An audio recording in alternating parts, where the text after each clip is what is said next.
The year was 1965. Pope Paul VI had just introduced the first major liturgical reforms after the Second Vatican Council. The Mass began changing rapidly.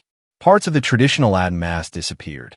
English and other local languages replaced much of the Latin. Familiar prayers like the Psalm Judica and the Last Gospel were removed. Church leaders called the changes necessary. They believed the Mass needed to become more understandable and accessible for ordinary Catholics. But for many faithful Catholics, the experience felt shocking. One writer from our Sunday Visitor described the mood at the time. Catholics were not openly rebelling. Instead, many felt confused and deeply unsettled. They still loved the Church and wanted to obey it, but they suddenly felt as if the solid ground beneath them was disappearing. For traditional Catholics, this moment marked the beginning of a much larger crisis. The 1964 to 1965 Missal was presented as a gentle transition. It kept much of the traditional structure of a Latin Mass while introducing some reforms and more vernacular language. Many Catholics believed this would be the final compromise, but critics later argued that it was only the beginning. Just a few years later, in 1969, a much larger reform arrived with the Novus Ordo Mass. To traditionalists, the earlier intermediate Mass had opened the door for a complete transformation of Catholic worship, and the effects were immediate. By 1970, weekly Mass attendance in the United States had reportedly dropped from around 75% to about 55%.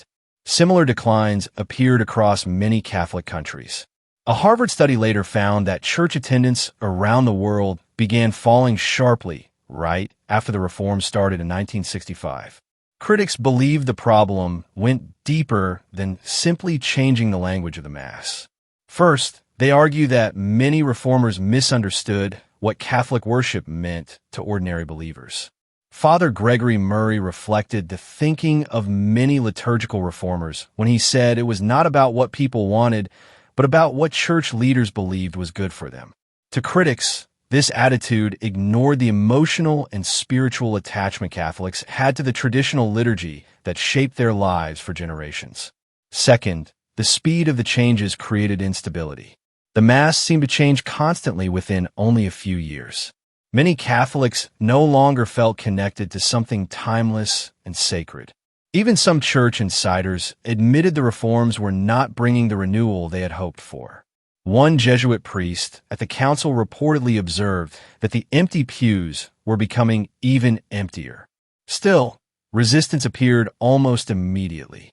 Cardinal Heenan of Westminster tried to preserve at least one Latin Mass in every parish.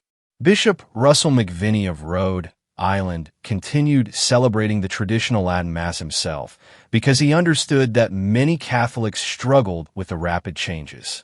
These bishops believed tradition was not a burden holding the Church back. They saw it as a source of stability and identity. But their efforts largely failed.